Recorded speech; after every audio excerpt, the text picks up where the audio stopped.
Hello friends, എല്ലാവർക്കും പത്തരമാറ്റിൽ വരാതിരിക്കുന്ന എപ്പിസോഡിൻ്റെ സ്റ്റോറിയിലേക്ക് സ്വാഗതം. അങ്ങനെ നവ്യയാണെന്നുണ്ടെങ്കിൽ ആഡ് ഷൂട്ടിന് വേണ്ടി തയ്യാറാവുകയാണ്. അപ്പോൾ 2 ദിവസം കൊണ്ട് ആഡ് ഷൂട്ട് തുടങ്ങുമെന്നുള്ളൊരു കാര്യം അറിയുകയാണ്. അപ്പോൾ നവ്യയാണെന്നുണ്ടെങ്കിൽ അവളെ ഫോട്ടോസൊക്കെ നോക്കുന്നുണ്ട്. എന്നിട്ട് പറയുകയാണ്, നോക്കാം അബി, ഞാനിപ്പോൾ എന്തോരം വെയിറ്റ് കൂടിയെന്നൊന്ന് നോക്കിയേ, എനിക്കിനിപ്പോൾ 2-3 ദിവസം കൊണ്ട് എത്രയും പെട്ടെന്ന് തന്നെ വെയിറ്റ് കുറയ്ക്കാനായിട്ട് നോക്കണം എന്ന് പറയുകയാണ്. അതിനുള്ള സാധനങ്ങളും ഡയറ്റിനുള്ള ഫുഡൊക്കെ എനിക്ക് മേടിച്ച് തരാൻ നബിയോട് പറയുകയാണ്. അപ്പോൾ അബി മനസ്സിലാലോചിക്കുന്നത്, ഇവൾ എത്രയും പെട്ടെന്ന് തന്നെ ആഡ് വന്നു കഴിഞ്ഞിട്ടുണ്ടെങ്കിൽ അതിൻ്റെ പേരിൽ അവൾ ഇവിടെ നിന്നും പുറത്താക്കാമെന്നാണ് ഇവിടെ അബി വിചാരിക്കുന്നത്. അങ്ങനെ അവൾ ഭക്ഷണം കഴിക്കാനായിട്ട് വരികയാണ്. അപ്പോൾ എല്ലാവരും ഭക്ഷണം കഴിക്കാനായിട്ട് ഇരിക്കുന്നുണ്ട്. ആ സമയത്ത് നവ്യാണെന്നുണ്ടെങ്കിൽ അടുക്കളയിൽ പോയിട്ട് സാലഡ്സൊക്കെ എടുത്തിട്ട് കഴിക്കാനായിട്ട് വന്നിരിക്കുന്നുണ്ട്. അപ്പോൾ ആ സമയത്ത് അവിടെ മുത്തശ്ശിയും ജലജയും ദേവയാനിയും എല്ലാവരും ഉണ്ട്. അപ്പം നയനയാണെന്നുണ്ടെങ്കിൽ ഭക്ഷണമൊക്കെ എടുത്തു വെച്ചുകൊണ്ടിരിക്കുകയാണ്. അപ്പം മുത്തശ്ശി ചോദിക്കുകയാണ്, എന്താണ് നവ്യെ നീ ഈ കഴിക്കുന്നത്? ഇത് കഴിച്ചാൽ എങ്ങനെയാണ് നിൻ്റെ വിശപ്പ് മാറുക? കാരണം നിൻ്റെ വയറ്റിലൊരു കുഞ്ഞും കൂടി ഇല്ലേ? അപ്പോൾ ഇതുപോലുള്ള ഭക്ഷണം മാത്രം കഴിച്ചിട്ട് കാര്യമില്ല, നല്ലപോലെ വയറ് നിറച്ച് ഭക്ഷണം കഴിക്കണമെന്ന് പറയുകയാണ്. അപ്പം നവ്യ പറയുന്നുണ്ട്, എനിക്ക് എൻ്റെ ശരീരം നോക്കണം, ഞാനിപ്പോൾ വല്ലാതെ വെയിറ്റ് വെച്ചിരിക്കുന്നു, അപ്പോൾ ഇതെനിക്ക് കുറയ്ക്കാനായിട്ട് ഇതുപോലെ ഡയറ്റ് കൺട്രോൾ ചെയ്യണം എന്നുള്ളൊരു കാര്യം പറയുകയാണ്. അപ്പോൾ മുത്തശ്ശി പറയുന്നുണ്ട്, നിനക്ക് ഇപ്പോഴല്ല ഇതൊന്നും ചെയ്യേണ്ട കാര്യം, കാരണം നിൻ്റെ വയറ്റിൽ കുഞ്ഞിന് വേണ്ട പോഷകാഹാരങ്ങളൊക്കെ നീ കൊടുക്കണം, അതിന് വേണ്ടിയിട്ട് ഈ ഭക്ഷണമൊക്കെ കഴിക്കണമെന്ന് പറയുകയാണ്. അപ്പോൾ ദേവയാനി പറയുന്നുണ്ട്, നീ ഇപ്പോൾ അമ്മ പറയുന്നത് കേട്ടിട്ട് നിൻ്റെ കുഞ്ഞിന് വേണ്ടിയിട്ട് വയറ് നിറച്ച് ഭക്ഷണം കഴിക്കാനായിട്ട് പറയുന്നുണ്ട്.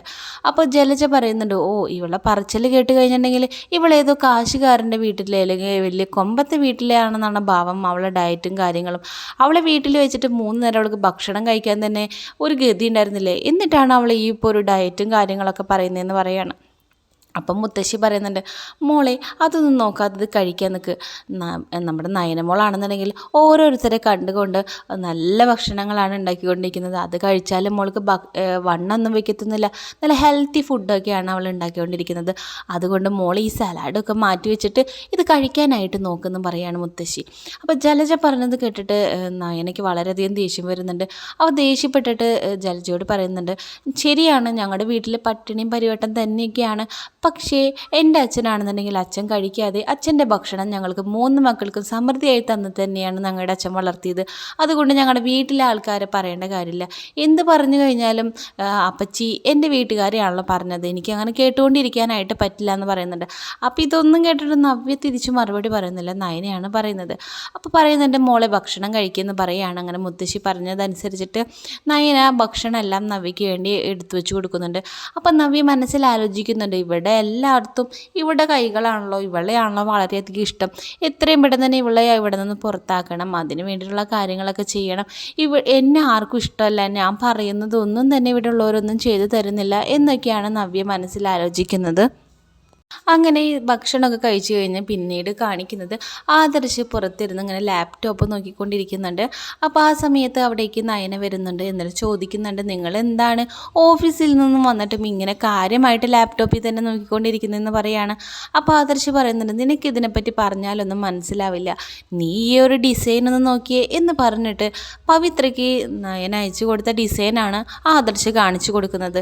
എന്നിട്ട് പറയുന്നുണ്ട്, നിന്നെപ്പോലെ ഒരു വീട്ടമ്മയാണ് ഈ ഒരു ഡിസൈൻ വരച്ചിരിക്കുന്നത്, വീട്ടിലെല്ലാ പണികളും കഴിഞ്ഞിട്ട് ഭർത്താവ് അറിയാതെ അവൾ എനിക്ക് ഞങ്ങൾക്ക് വേണ്ടി വർക്ക് ചെയ്തിരിക്കുന്നതാണ് ഈ കാണിച്ചിരിക്കുന്നതെന്ന് പറയുകയാണ്. അപ്പോൾ പറയുന്നുണ്ട്, നിന്നെക്കൊണ്ടൊക്കെ എന്തിന് കഴിയാം, നിനക്ക് ഈ 4 കോലം വരയ്ക്കാനല്ലാണ്ട് വേറെ എന്തെങ്കിലും നിനക്ക് വല്ല കഴിവുണ്ടോ എന്നൊക്കെ ആദർശ് അവളെ കളിയാക്കിക്കൊണ്ട് സംസാരിക്കുകയാണ്. അപ്പോൾ പറയുന്നുണ്ട്, ആ ഒരു പെൺകുട്ടിയുടെ ഇത്രയും കഴിവുണ്ടായിട്ടും ആ ഭർത്താവ് പുറത്തേക്ക് വിടാനായിട്ട് സമ്മതിക്കുന്നില്ല, അപ്പോൾ ആരും അറിയാതെയാണ് അവൾ ഈ വർക്കൊക്കെ ചെയ്തിട്ട് നമ്മളെ കമ്പനിക്ക് അയച്ചു തരുന്നതെന്ന് പറയുന്നുണ്ട്. അപ്പോൾ അതിനുള്ളൊരു പ്രതിഫലം നമ്മളിവിടെ നിന്ന് കൊടുക്കുന്നുണ്ടെന്നും കൂടി പറയുകയാണ്. അപ്പോൾ നിനക്കിതേപോലെ എന്തെങ്കിലും കഴിവുണ്ടോ, നീ ഒന്നിനും യോഗ്യതയില്ല, നിനക്കിങ്ങനെ പറയാനല്ലാതെ വേറെ ഒന്നും നിനക്ക് സാധിക്കില്ല എന്ന് പറയുന്നുണ്ട്. എന്തായാലും നല്ല സ്വഭാവത്തിന് ഉടമയാണെന്നും കൂടിയൊക്കെ പറയുകയാണ്. ആദർശ് അങ്ങനെ പൊക്കി പറയുന്നുണ്ട്. അങ്ങനെ അതേപോലെ അപ്പം നയനയ്ക്ക് ദേഷ്യം വന്നിട്ട് പറയുന്നുണ്ട്, ഇങ്ങനെ ഇപ്പോൾ പടം വരച്ചത് കണ്ടിട്ട് ആ സ്ത്രീയുടെ സ്വഭാവം അത്ര നല്ലതാണെന്നൊന്നും പറയാനൊന്നും പറ്റത്തില്ല എന്നൊക്കെ പറയുകയാണ്. എന്നിട്ട് അവിടെ നിന്ന് നയന നേരെ പോവുകയാണ്. അങ്ങനെ അവിടെ നിന്ന് പോകുന്ന സമയത്താണ് നമ്മുടെ നയനയുടെ മൊബൈലിലേക്ക് ഒരു മെസ്സേജ് വരുന്നത്. വേറൊന്നല്ല, സൗത്ത് ഇന്ത്യൻ ജ്വല്ലേഴ്സിൻ്റെ ഒരു കോമ്പറ്റീഷൻ നടക്കുന്നുണ്ട് ജ്വല്ലറി ഡിസൈനിങ്ങിൻ്റെ. അപ്പോൾ അതിൽ പങ്കെടുക്കുകയാണെന്നുണ്ടെങ്കിൽ 25,000 രൂപയാണ് പ്രൈസായിട്ട് ലഭിക്കുന്നത്. അപ്പോൾ വീട്ടമ്മമാരെ വെളിച്ചത്ത് കൊണ്ടുവരാനുള്ള ഒരു കോമ്പറ്റീഷനായിട്ടാണ് ഇത് സംഘടിപ്പിക്കുന്നത്.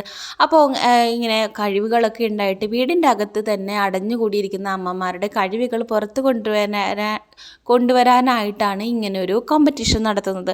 അപ്പോൾ ഈ ഒരു മെസ്സേജാണ് എനിക്ക് വരുന്നത്. അപ്പോൾ അവളുടെ മനസ്സിൽ ആദ്യം വരുന്ന കാര്യം എന്ന് വെച്ചിട്ടുണ്ടെങ്കിൽ 25,000 രൂപയാണ് ക്യാഷ് പ്രൈസ് കിട്ടുന്നത്.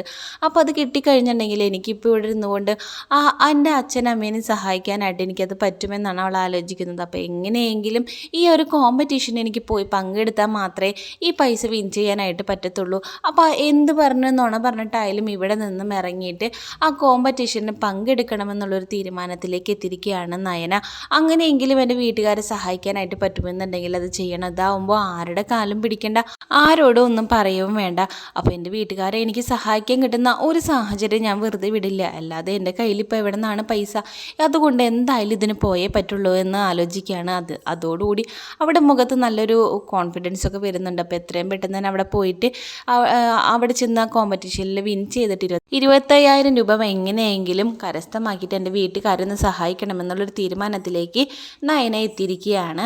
വീഡിയോ ഇഷ്ടപ്പെട്ട നമ്മുടെ ചാനൽ സബ്സ്ക്രൈബ് ചെയ്ത് നമുക്ക് ഒരു ലൈക്ക് തന്ന് സപ്പോർട്ട് ചെയ്യാനായിട്ട് മറക്കരുത്. അപ്പോൾ പുതിയൊരു കഥയായിട്ട് നിങ്ങളുടെ മുമ്പിലേക്ക് വരാം. അതുവരേക്കും ബായ്.